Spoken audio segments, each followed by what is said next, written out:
Hey everyone, thank you for tuning into this episode of the Well Off Podcast. This time I got to sit down with Matthew Regan, and he is a phenomenal real estate agent located in the south end of Mississauga. He does a ton of deals, one of the top 10 Royal LePage realtors in the country. Not only does he have a really phenomenal team, he's also a real estate investor himself. He's picked up a few properties along the way. And he learned quite a bit from his father, who taught him some valuable lessons as a child. I had to really pick his brain on this episode because I was trying to get as much as possible from him. He's achieved a very high level of success that not a lot of realtors get to achieve.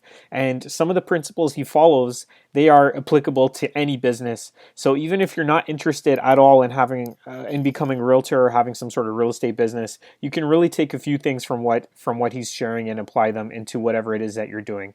So enjoy the show. And again, if you happen to know someone in the greater Golden Horseshoe area, I'm talking about Hamilton, Brantford, Welland, St. Catharines, who's looking to get an investment property, I would love to help them. Reach out to me. You can find my information on welloff.ca, or you can just shoot me an email, george@welloff.ca. Thank you very much. Enjoy the episode. Hello and welcome to the show. Today I'm interviewing Matthew Regan, who's got his own real estate team here in Mississauga. He's a top 10 realtor, actually ranked 9th out of 18,000 realtors representing Royal LePage. I met Matt a few years ago when he spoke at a Royal LePage event for the company that I used to work for, and he was sharing his story and how difficult it is to actually maintain that status of being top 10 in Canada.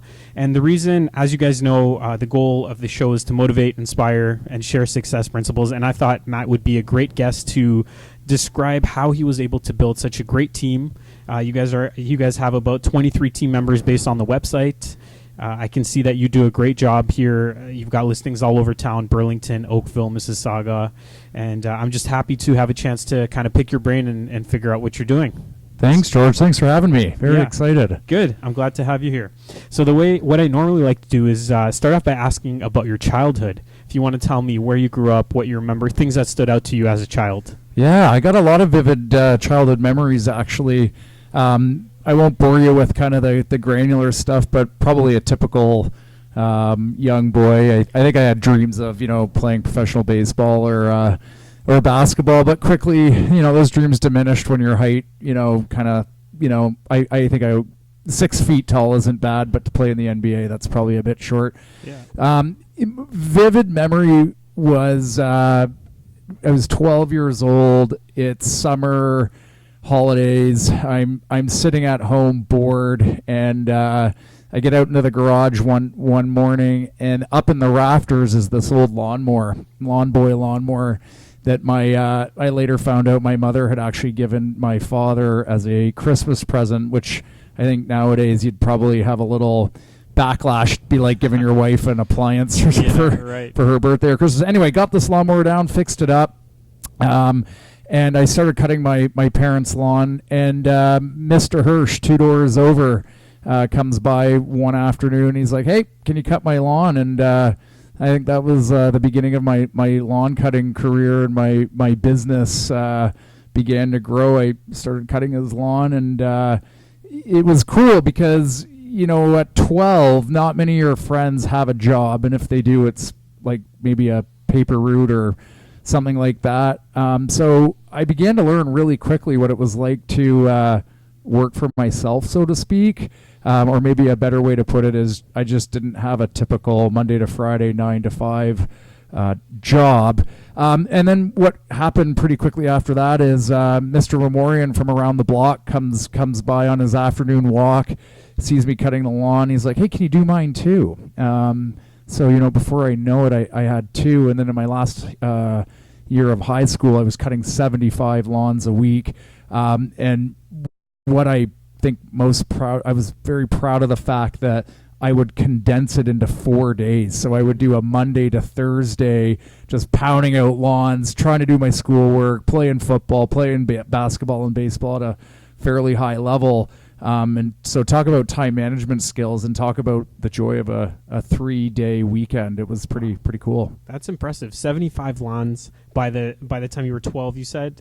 So it went from 1 when I was 12 to yeah. 75 when I was 17. Oh, okay. 75 lawns while you were 17 years old. That's amazing. Yeah. So you're making pretty good money. Yeah, it was pretty good.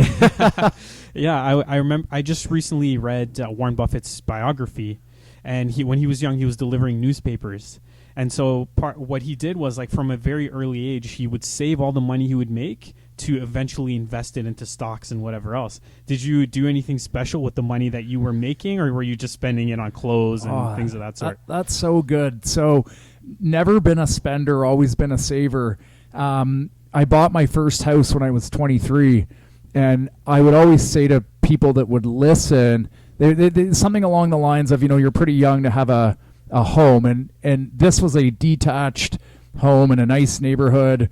Often, and I don't say this, I hope this doesn't come across as arrogant, but it's to really try and paint a picture. I'm living as a single 23-year-old male in a pretty predominant family neighborhood, dual incomes. They've got kids. So again, coming back to anybody that would listen is, my career in real estate didn't pay for this house. It was the 12-year-old that learned time management skills and how to manage money, what expenses looked like, how to grow a business. It was that person that was able to afford buying his first, home, and it was a pretty cool to look back on it. Well, that's cool. So as a 12-year-old, where did you get those skills? Who taught you how to do things like save money and manage your time? Yeah. A quick story to that point would be my neighbor at the time, Kurt Warren, my best friend. His grandparents got him a Nintendo, and we're talking original Nintendo with Duck Hunt and some of Super Mario Brothers. So my sister Kathleen, 2 years younger than I, we'd spend a lot of time next door playing Nintendo at Kurt's house. Why? Because we didn't have our own Nintendo. So we got the bright idea one day to go to our parents and go, "Hey, can we have a Nintendo?" So where these life lessons began to get instilled in us was our parents said no. But what they did do is they set a goal for us. So I'll make these numbers up because I don't remember. But if Nintendo back then costs $100, they said, you know what, save up $20. That's what Nintendo's going to cost you. And when you save up the money, we'll see about getting Nintendo. So here we're doing little odd jobs, saving allowance. We did some little things in the neighborhood. This is pre-lawn cutting years, so you're probably like 8, 9, 10 years old at the time. And we saved, and it took a long time. And the day we got the money, I can actually remember it was like it was yesterday. My parents were sitting in the living room. Kathleen and I fly downstairs. We got the money. Can we get the Nintendo? And my dad gets up from his chair and he goes into the hallway closet by the front door, and up on the top shelf is the Nintendo. Oh, cool. It was so cool. It's such a vivid memory. Yeah. And I think the life lesson is if you want something, you got to go work for it. Yeah. And I've never really forgotten that. That's an awesome story. Yeah. You didn't even have to wait to get your Nintendo. Yeah, It was already exactly. Well, that's really cool. That was a great lesson from your parents. Yeah. Yeah. And then can you tell us, all right, so after you're 17 and whatnot, did you always want to be in real estate somehow? I know you said you bought your first home at 23. Were you a realtor at that point? I was a realtor at that point. I got licensed when I was 19. I remember I went to the U of T.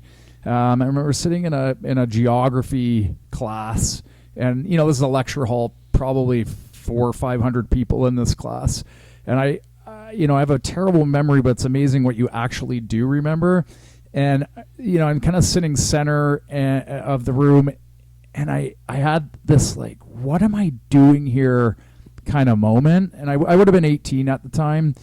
And I'm like, I always knew real estate I always thought that real estate was the path. And I said, you know what, if this is the path, then I'm going to go down it. So I actually had made a deal with my mom and dad that I would go to university, though I had wanted to get into real estate. And they made a deal with me. We'll pay for your first year tuition. Just go give school a try. And I did that. The problem with that was I didn't hold up my end of the bargain, because sitting in this geography class, I said, you know what, I'm going down this path. And at this point, I'm living at home, so I would check the mail for the U of T, anything addressed from U of T.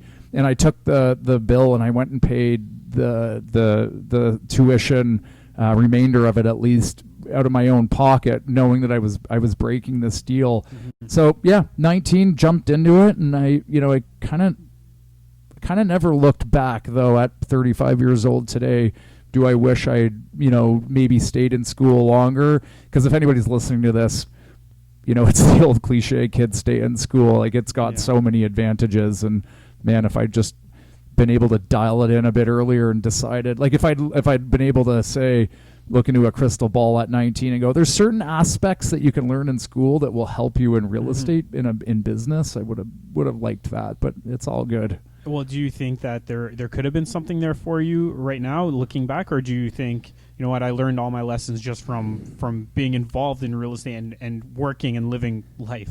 Yeah, I think I take an Abraham Lincoln approach to this, where if you've got 6 hours to chop down a tree, you spend the first 4 sharpening your axe before just start swinging away with a dull blade. I think staying in school, it's hindsight, right? Because I could have stayed in school and taken a variety of courses and had a broad sense of, let's say in this case, business.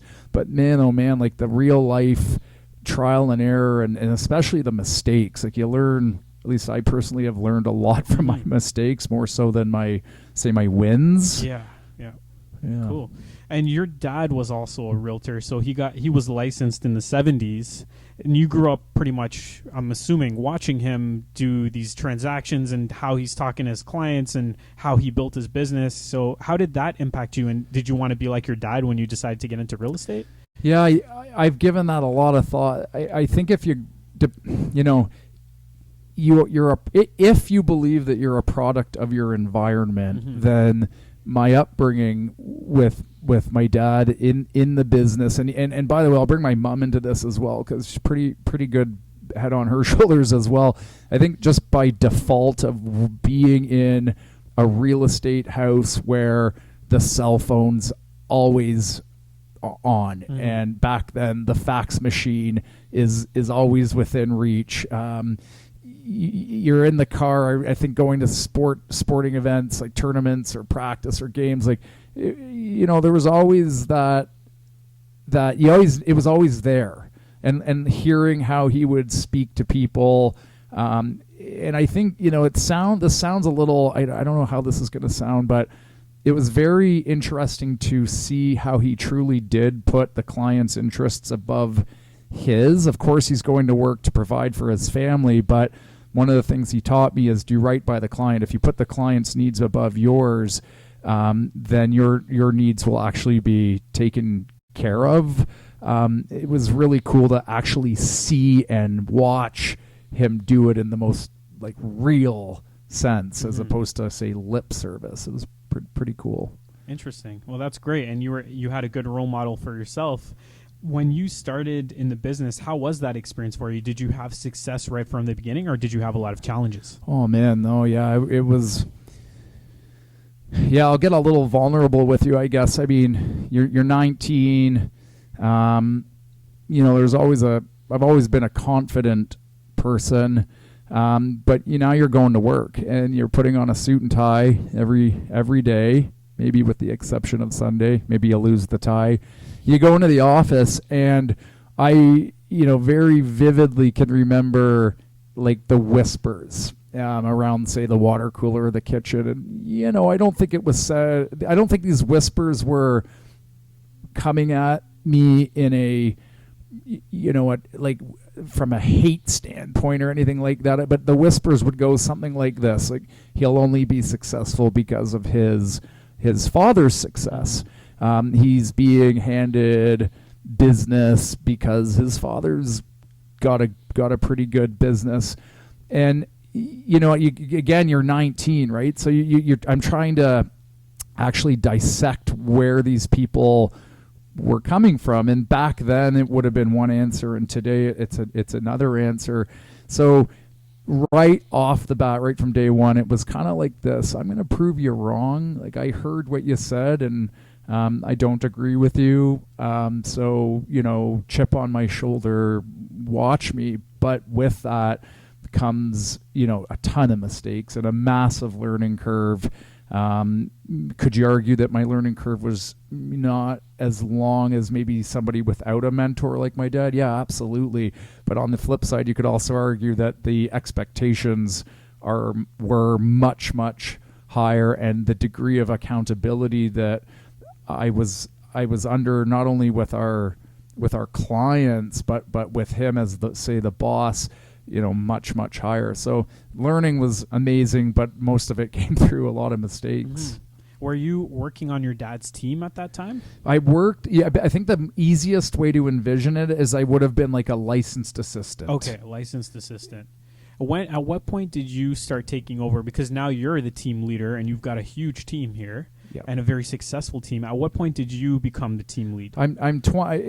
Unofficially, I was 25, so let's call it 5 to 6 years in. Yep. It just became apparent that I had grasped the industry.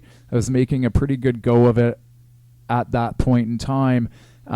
So another way to kind of say this is people have often said to me that your dad's a lucky guy that you didn't screw it up, right? Like I'm kind of paraphrasing here, and I would quickly respond by going, yeah, but I was pretty lucky that I had him open to relinquishing the reins. I feel that in many family businesses, at least from what I can see in real estate, the parent does have a difficult time of say letting go. And man, he did full marks to him. He trusted me, and things have gone, very fortunate. Things have gone pretty well since then. Mm-hmm. When you were, say, 25 years old, were you still part of the top 10 of Royal LePage, that kind of thing, or were you kind of still not quite there yet? We weren't quite there yet. Yeah, we definitely weren't quite there yet. Please don't take it the wrong way. The business was still very good and very profitable, but no, top 10 at that point wasn't in the cards. Mm-hmm. Okay. What did you have to do in order to take your business to the next level? What do you think were some of the steps that you took or some of the changes that you had to make? Yeah, easy to look back on it, right? So back then the simple answer, I think there's two simple answers. One is learning to let go. Basically, you have to have a conversation with yourself where, does the business rely on one person? Like, if it's truly a business as opposed to, say, a sole proprietorship where it's one person taking on the world, isn't it easier to take on the world with a bunch of really great people that share similar interests? So we began, I guess, in the real estate world to grow a team where we needed help. And I'm not going to sit here and say that happened by design, because it didn't. It happened organically. And I think when we really began to sell more houses, make more money, was the day we really began to run it like a business. And you notice I'm now saying we had a couple of let's say assistants, which is a terrible word. Like, they're really just they're business partners in the truest sense. From the standpoint that they have skin in the game. They come to work every day. They care. They want to help grow something special. They see somebody maybe that wants to take this business up to another level, and you can't do it by yourself. So they're buying into this, and then other puzzle pieces come together in the form of some really amazing people that are aligned and want to have successful careers, but also want to have a pretty good work-life balance, which is maybe another segment, another day, or maybe it comes later in this conversation. Yeah. All right. So you're saying that one of the key things in order to help you get to the next level was to build your team, was to bring on help, to grow your team, and to have, like you said, not assistants, but business partners. That's a great way to put it. Mm-hmm. I have a pet peeve in our industry, and that is the word team. What is a team? There's different ways to define it. I've heard Jim Collins, who's got a great business mind and author, great book, Good to Great, would call it, is it a genius with 1,000 helpers? So is the team leader this brand name, and underneath him or her, they've got 1,000 people just helping this person be great?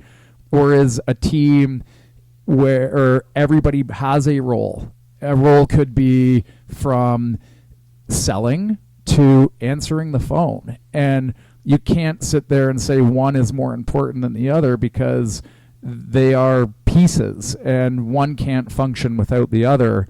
And, I think when you actually look at a business, there are 1,000 moving parts. And I don't know if you can weight, say, a salesperson's role who, you rely on sales to service clients to ultimately earn a paycheck and be profitable, but you can't do it without, the most basic of necessities, and it could be somebody doing paperwork. Yeah, for sure. Well, that's great. I like the way you look at it, as treating everyone like a business partner and whatnot. How does your team today generate most of its business? Is it through, say, print marketing, or is it through referrals, radio ads, whatever? What's the primary? Oh, we track all our business, and we track. It's pretty detailed. It's somewhere, it hovers around 85% of our sources will come from our sphere of influence, and our sphere of influence could be our repeat.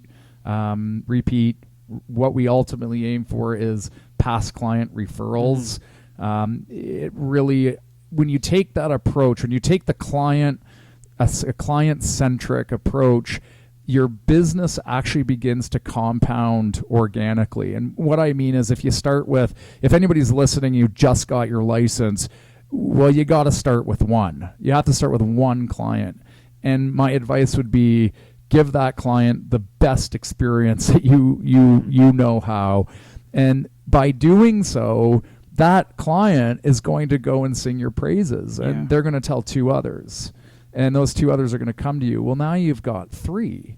And then, you talked about Warren Buffett before. What is it? The 7th wonder of the world is compounding interest. Yeah. Well, that approach can be taken in sales as well. Yeah, and another thing to keep in mind is that the things you're discussing, they are principles that could be applied to other businesses. It's not just real estate. And in fact, a lot of people that listen to this podcast I don't think they're involved in real estate as realtors. But even if you were, say, a restaurant owner or whatnot, and you provide that customer service to the clients, they're going to go share that message with other people. So well said. Yeah, exactly. And that's great that you said 85% is from the sphere of influence. And what do you do to nurture those relationships that you have with previous clients and with your sphere of influence? That's an awesome question. It's hard. I mean, if you think about it in its truest form, like if you've got, let's say, 50 past clients, and a past client to us is a label. At the heart of it is a relationship. So, if I've got 50 relationships, to go and have 50 coffees, separate coffees with these people who you admire, it's not easy. You're trying to juggle your personal life and your business life, just simply not enough hours in the day. So as we've grown, we've found it to be more challenging. So what we do is 3 times a year, so 2 or 3 times a year, client events. In the spring, we hosted Movie Morning, our 3rd time. We had just under 750 people come out. And, you get a bit of face-to-face with them, but you get on stage before the movie and you thank them and you say what you want to say. And, it's great. It's not, again, on the same level as having a coffee, but if you come to the realization that that's impossible, what's the next best thing? To more intimate things that, are actually at the core of, say, me, but also the heartbeat of this grouping of people, where we might host or help sponsor the Sick Kids fundraiser at the local grocery store every September, where we get face-to-face interaction. And it's someplace we actually truly want to be at, and we know the work we're doing is going to a greater good. Yet, what a great excuse to see and invite these people, these relationships that we have that we don't get to see every day. Mm-hmm. So you're looking to be creative and innovative, but again, make sure that it's, hopefully going towards something that isn't just self-serving. Right. Well, I'm just curious, what movie theater holds 750 people? Yeah, so, they all do. Well, a lot of them do. Like, we needed, what do we need, 3 or 4 actual, no, we needed two of the biggest actual theaters within the complex. All right. To do that, yeah. Cool. Do you rank your relationships? I know it sounds kind of weird, like they're people, I get it, but do you have, say, certain people that have met more, it's hard to kind of phrase it, but that have helped you more maybe in your business, or that you treat a little bit differently from other people, or you have more meetings with from time to time, give back a little bit more to those people? Yeah, that's a two-pronged answer. We do follow a bit of a textbook, I guess, instruction manual. So there are certainly relationships that we have with people that seem to constantly be singing our praises. They're those people that climb to the top of the mountain and sing as loudly as they can on your behalf. And I think naturally there is a gravitation to speak to them more. And I emphasize the word naturally. It's just, I think it's, what is it? It's reciprocity. Like they're out there doing some great things for us. I want them to know that really means something to us. And it's not to say that a past client or a relationship that maybe just isn't as active at that they mean anything less. That's not the case whatsoever. I think I know it's not specifically for real estate, but if you do own a business, we will look at, where is our next transaction coming from? Like who needs to be serviced from a priority standpoint sooner than the next person? And a really quick example, a real life example, would be a family we're working with right now where they're pregnant with, or she's pregnant with their second. They've got a couple months until this baby comes. They need to be in a house and settled, as opposed to somebody that, they can afford to wait longer to find the quote unquote perfect house. So naturally, again, and I emphasize naturally, there is an urgency factor that we would look at there. Yeah, and the other part of that is there are some people that want you to reach out to them more often, whereas some people will say, okay, you helped me with the business. That's it. I don't really want to talk too much beyond that. Great point. Yeah, exactly. All right, and another part, because a lot of the people that I have interviewed on this show were investors, and since you are involved in real estate, I'm wondering if you also invest in real estate. Yeah, I absolutely do. I find it easier to, in this case, invest in something that I understand as opposed to simply something I don't understand. Yeah, so you've got a very successful business here. Like we said, you're number 9 out of 18,000 in Canada for real estate teams. You're obviously generating some decent income from your business. Do you have a plan in place for how you invest your money, and maybe what % of your income goes towards your investments, and what your goals are? Yeah, I don't know who coined it or whose idea this was. Probably a guy like Warren Buffett or a Benjamin Graham. Somewhere between 5 to 7 sources of income. That could be something like a dividend on a mutual fund you own. It could be a basket of stocks you own. You might buy an exchange traded fund. You might own an apartment building. You might have a property management business. You might do private lending on mortgages. You would have I think of firefighters. What an amazing, yet at the same time possibly burdensome, but they've got time because of the shift work that they do. And I think of the TTC guy that made headlines years ago where he's making 6 figures because of all the overtime he's doing. So there is definitely a plan. I think money, often overset, I suppose it can be the root of a lot of people's problems. I think once you understand money and how money can go to work for you, it becomes a smart thing to do. I've chosen to buy and own my real estate if I can, and of course diversify into other avenues outside of the tangible bricks and mortar, because the word diversify is something that hopefully will pay off. Can you share with us some of the types of properties that you invest in, and maybe kind of discuss some of the other investments that you've been involved? And I take no credit for what I've learned. It's all through others and just listening to them. So I own a 25-unit apartment building as an example, and I also own single-family homes. The difference, say, with the 25-unit apartment building and the single-family home is so the constant would be they both have a roof. But if the roof needs to be replaced on the 25-unit apartment building, I essentially have 25 people that are pitching in to pay to replace that roof, whereas the single-family home, I only have one. Yeah. So I own multi-residential. I also own some commercial, and I own a commercial building that actually has four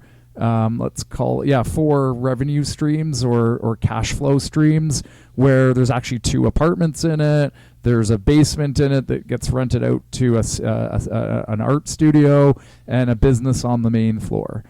So I try to find buildings that have multiple cash flow streams, just because it's a little bit easier to sleep at night if you're missing a tenant for a month or two.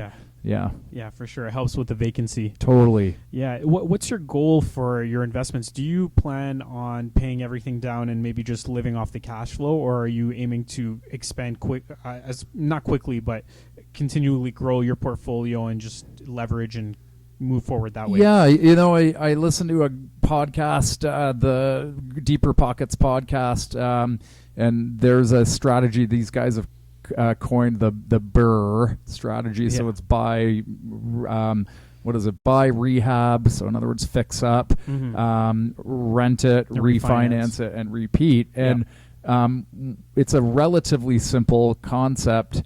I think what's difficult, like most things in life, is just actually doing it. So my goal is to end up with a portfolio that I've had to use as little of my own money as possible, and that generates enough, passive income to, live a pretty good lifestyle in a number of years. Right. So at this time, you're not really looking to pay it all down. Like you're not. No. Yeah, you're just acquiring properties comfortably and. Yeah. I think there's good leverage. I think the word is leverage. Yeah. Bad leverage would be financing a Ferrari. Yeah. Depreciating asset. Yeah, it might be fun for a while, but man, oh man, I just, not the best business long-term move. Yeah. But then there's good leverage or good debt, and I believe that is in the form of real estate. Money's cheap. Historically, it's super cheap. You don't need to know a ton about math to make the math work, if that makes sense. And leverage what you've got, refinance it, and keep buying, and do it in an intelligent way. Don't let greed creep in. I think greed can sabotage a good plan pretty quickly. Sure. And are you working with potential partners are you acquiring with other people, or are you trying to do everything on your own? No, currently it's on my own. It's interesting you ask that question. Your timing's good. In the midst right now of raising some capital, like basically pool some money, the fund, and I've had a few past clients that are looking to do the same, and that is diversify, but admit they don't know real estate. So you get a bunch of guys together or people together, pool your money and go buy some assets, and that's something that's in the works. It'll be pretty interesting moving forward. Cool. How do you find the time to do all of this stuff? Are you managing your own properties? Let's go 50-50. So my portfolio is not so big right now that I need a full-time property manager. I'm pretty lucky to just, I guess, by default of the industry and a sphere of influence or a network where, if one of the properties, I don't know, let's say there's a flood. I mean, I know who to call to go go and address that. Yeah. You won't see me fixing the problem, right. but we have people within a team or a network that can take care of that. Mm-hmm. Well, that's great. All right, so you've got a couple things in the works, and you were talking about running your real estate business as a business. Yeah. And that mindset switched very early. And now that you have such an intricate team where you have 20 plus members, what is the most important thing here to make sure that you continue to look at it as a business and not get too involved in it? If you think of Apple for a second, Apple, I think of the late Steve Jobs, and Apple, if you're not familiar with it, I mean, it was almost a bankrupt company. Apple, not all that long ago, almost never existed. Steve Jobs started it, then he was kicked out of the company. Company starts to go downhill. He comes back in and he saves the day. Well, he didn't save the day by taking on every role and responsibility within the company. Richard Branson was quoted as saying, or crediting his success, is that he hired people, or he surrounded himself with people in his business that were better at doing things than he was. And I took that to heart. The success of the company is only as, it's as great as the people that are in it. And there is another overused saying, like, you're only as good as your weakest link, and we've got some pretty strong links. So you want to maintain that. You want to service them, and you want to give these people the tools, the resources that they need, but you also want to give them the knowledge and wisdom that you've built up. And just to break that down, knowledge and wisdom, it's not to say that what I know is right. It's to give them a bit of a twist on what they're already thinking. So give somebody your thoughts, let them run with that in a way that they know how to, and interpret it in the way they understand it. Because just because I do it one way doesn't mean that you might not have a better way or a different way of doing it. So really it's coming down to support. Mm-hmm. Well, that's great. Now, when you're talking about, when we look at your team, what is the highest and best use of your time in order to continue to fuel the success of it? So if we look at the business from two standpoints. One is organic growth. So organic growth would be taking the people that you've got currently and helping them get to the next level. And the next level is usually defined by them with a little bit of a push from us. The status quo is not something that we're at all interested in. So if an agent were to come here and they're complacent and they just kind of want to hover through their day, week, month, year career, probably not a great environment for them. But if this is somebody that does want to grow and wants to grow in a way where I'll often say they're not doing 25-hour days, 8 days a week, 366 days a year, because this industry, I am convinced, it's a vortex, man. It'll suck you in pretty quick, and before you know it, you don't have hobbies, you don't see your family, and quite frankly, it scares the heck out of me. So we work for organic growth, but with a cautionary approach that doesn't take away from family time. And then the second way is, of course, new business. How do you attract new business in an economical way where you're not spending, I don't want to say necessarily a lot of money, but you want to invest strategically. It's such a simple industry to waste a lot of money. As Jim Collins would say, you're firing a lot of bullets at a battleship that you're trying to sink. Whereas if you want to sink the battleship, you need to actually fire a calibrated cannonball. So meaning do your homework. Don't be blindfolded in how you invest money to attract new business. Find out what attracts new business and then invest the money. Interesting concept. So to sort of summarize the answer to my question, which was what's the highest and best use of your time right now, you said there's two parts. One is to help your team grow organically by giving them the tools they need and such. And the second part was, where does the business come from? How do we find new business? So those are the two things you're focusing on. You didn't say anything about like going out and doing listing presentations or showing properties. Your focus is totally different, which is interesting. Yeah, I about 2.5 years ago, I adopted what's called the management empowered team, and that's approach. And basically, it's a business model that says the team leader should probably not be swimming in the same pool as the people that he or she works alongside of, because essentially I'm taking up space, or if I'm being really blunt, I'm competing with my own team. I mean, there's no secret to the real estate industry that team leaders take the lowest hanging fruit, and they kind of give away they leave what's left to the rest of the team. And I know this is probably going to upset a few people, but it's how I see it. There's been so much study, especially in the U.S., done on this, that I kind of woke up one day and said, well, if I truly want to help my business partners grow their businesses organically, I probably should stop competing against them. And the best way to go about doing that is to look at the people that work alongside you and ask a really simple question. Do you trust them? Would you hire that person to sell your own home? And if the answer is yes, the writing's on the wall. But if the answer is no, the writing's on the wall. So a simple question can be a very tough answer if you're being honest with yourself. But once you figure it out, that organic growth, say listing presentations, now you can sit down and you've got more time to invest in these people and teach them what you know, and give them the tools that they need. Yeah, that's a great perspective. And when I was actually reaching out to you when we were talking about setting up a time to record the podcast, I think you were saying that you don't work on weekends? Yeah, no, man, I haven't. So let me clarify that. So I told you that I don't work on weekends, and what I really mean is I won't book an appointment on a weekend anymore. I mean, getting me into an appointment after 5 p.m. is probably not going to happen, and here's why.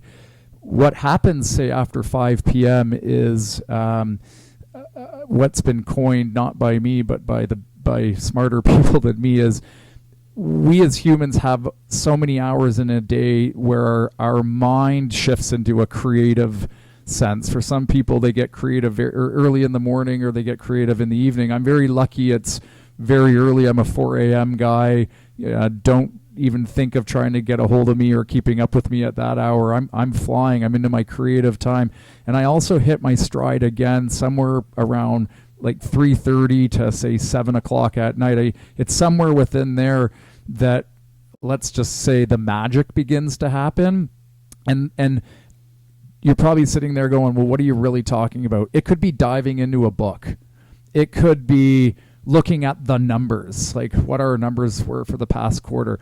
It could be the conference notes that I took from 2 years ago that I'm going back to reread, probably for the 4th, 5th, or 6th time, because time has changed. The business is different today than it was back then. I'm constantly looking for ways to improve. So just to be clear, it's not a matter of not working. It's what I'm doing with the time that I've got in my day, week, month, or year. Cool. Yeah, I've never heard anyone say that before, but I really liked your approach. I think that's great that you don't put everyone before you. Like you said, the business really is a vortex, and that could apply to a lot of businesses. Any business owner probably goes through it, and you end up, like you said, not having time for your family, your friends. You just spend all your time trying to serve your clients. Yeah. So it's great what you've done. Thanks. Yeah. All right. Well, why don't we hop into the next section here, which is the random 5. I kind of warned you a little bit about this. Very simple. I'll ask you 5 questions. You can just let me know what your answer is right off the top. What is your nickname and why, if you have one? Oh man, I guess it depends what they whisper behind my back. Yeah, my friends would call me Tony. That's my nickname. it happened at bowling when somebody put in my name wrong, and it just kind of stuck. So it's Tony, and it's kind of boring, but that would be it. So who calls you Tony? My close friends, usually the guys. Okay. Yeah. Okay, that's a pretty funny story. As a child, were you bullied or were you the bully? No, I was the bullier. Actually, no. You know what? That was, bully in the way that. So honesty is the way to go here. So early days, I was the bully from the standpoint that if you wanted to play my game, man, you had to give me your snack at recess. Otherwise, you weren't coming in. But and on a more serious note, with the anti-bullying or the bullying, how much it's come to light in the media over, let's say, recent years. There is a couple of times, and I can still see the guy's face where, no, man, I was definitely bullied, and not a good feeling, and very thankful that at least I don't think it had any adverse effects on self-esteem or confidence. I actually know where this person works, and I've often seen him working there when I've been into his establishment, and I can't help but think he remembers it too, just surely by the way he knows who I am, which sounds a bit arrogant, but and I've often thought if I see him again, I will approach him and just say, hey man, like, I don't know if you remember, but I remember. Just want you to know I forgive you. You've actually, you've thickened my skin, and I appreciate. It's weird, but I wouldn't change it. But it's not to say that I condone bullying whatsoever. Right. Oh, it'd be interesting to see what this person's response would be if you did say that to him. Because I have a feeling that a lot of bullies do actually feel very bad, even though it was something they did as a child. But if they never actually share that, how they feel about it, then it's something they hold on to for many years. Yeah. So it would be interesting if you actually had a chance to have a conversation. Well, it's a real possibility. I'll circle back with you. Yeah. All right. Sounds good. Number 3, what's the greatest compliment you've ever received? Wow. Wow. That's really interesting. Kind of by accident, I got into some public speaking. There's a broker owner out in the Kitchener-Waterloo area, Mark Woolley, and he, I think by accident, he set my public speaking career on fire. When I say career, I don't get paid to do it. So one of the things that I recognized that I had was a mentor, as we've talked about, in my father pretty young. I essentially had a free education.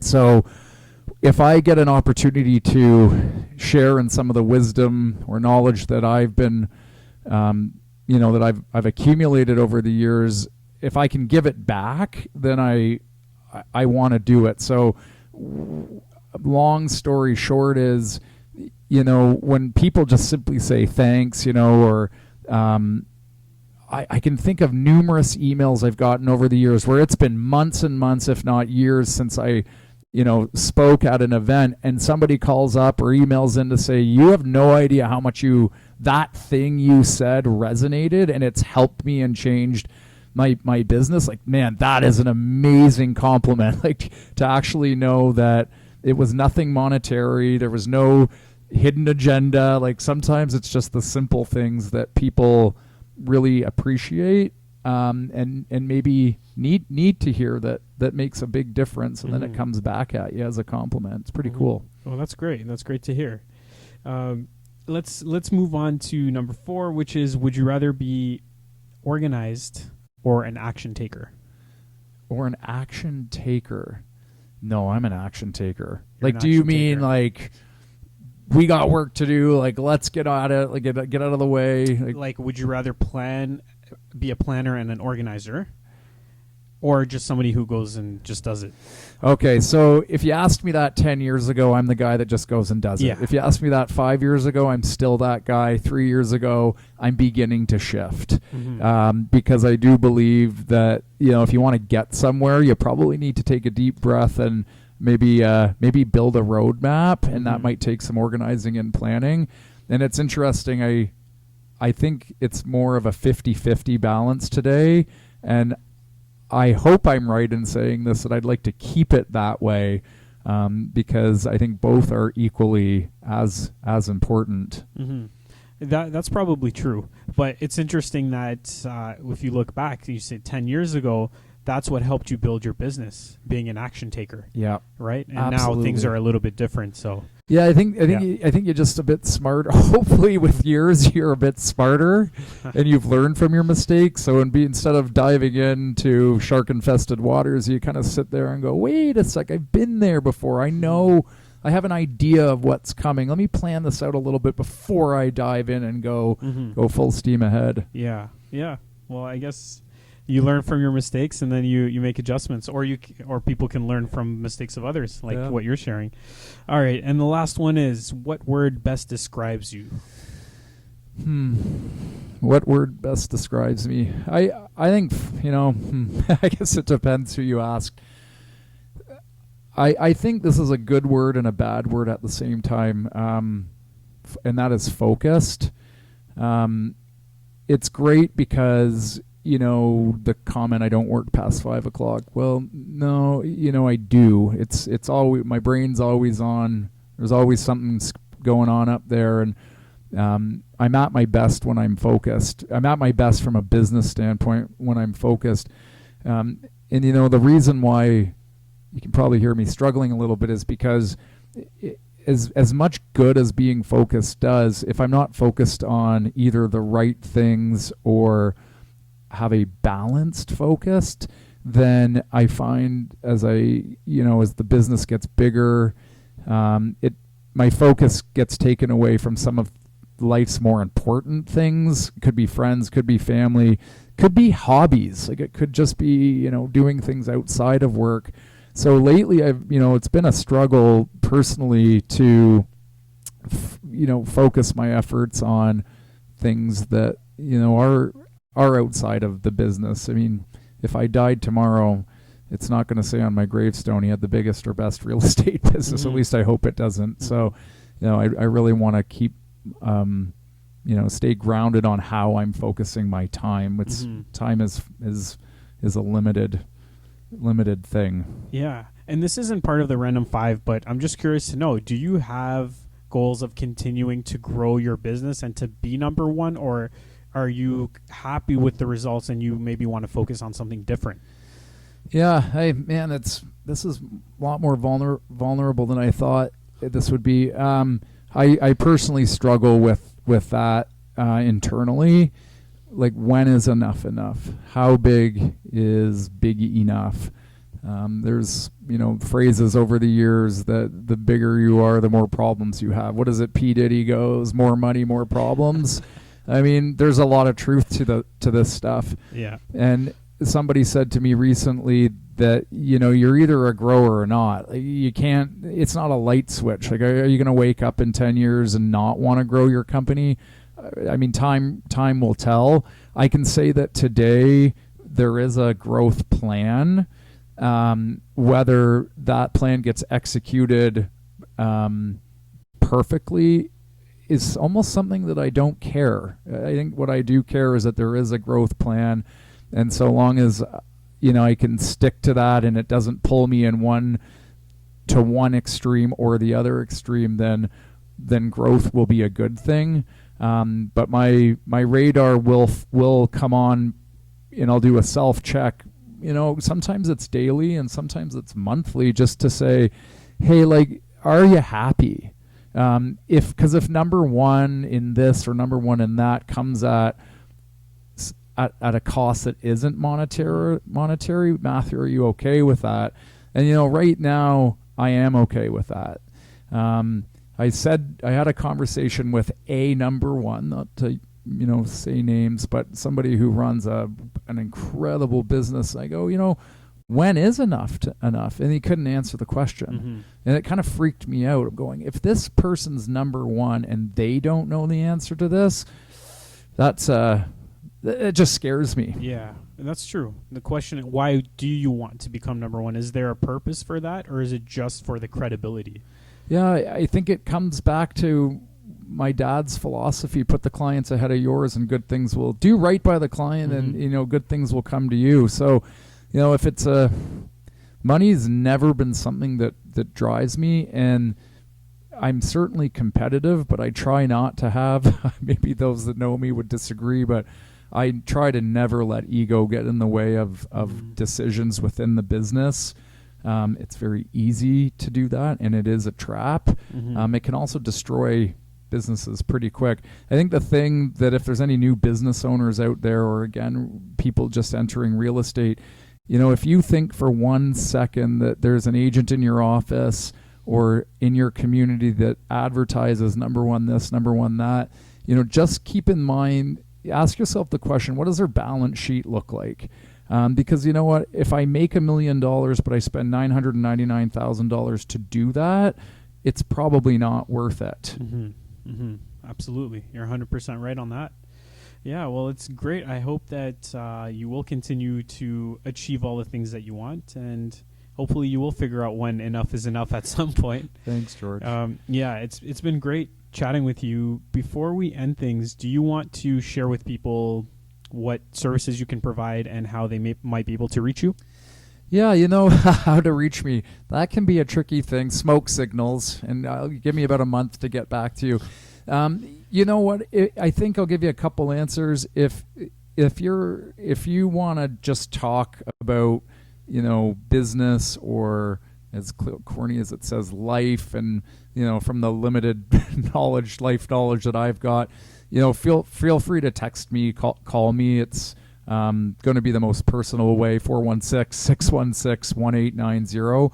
And truthfully, if it's business related from the standpoint of you're interested in joining a team or getting into the industry, you're not sure whether to go on your own, be with a team, be with a brokerage, then again, reach out. That is time I will always make for you.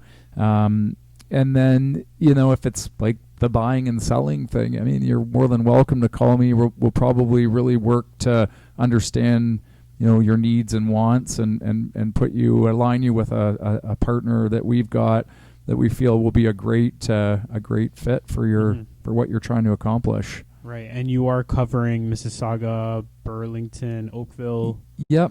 Yeah. Yep. That's down basically the greater Golden Horseshoe there, and a little bit into Etobicoke.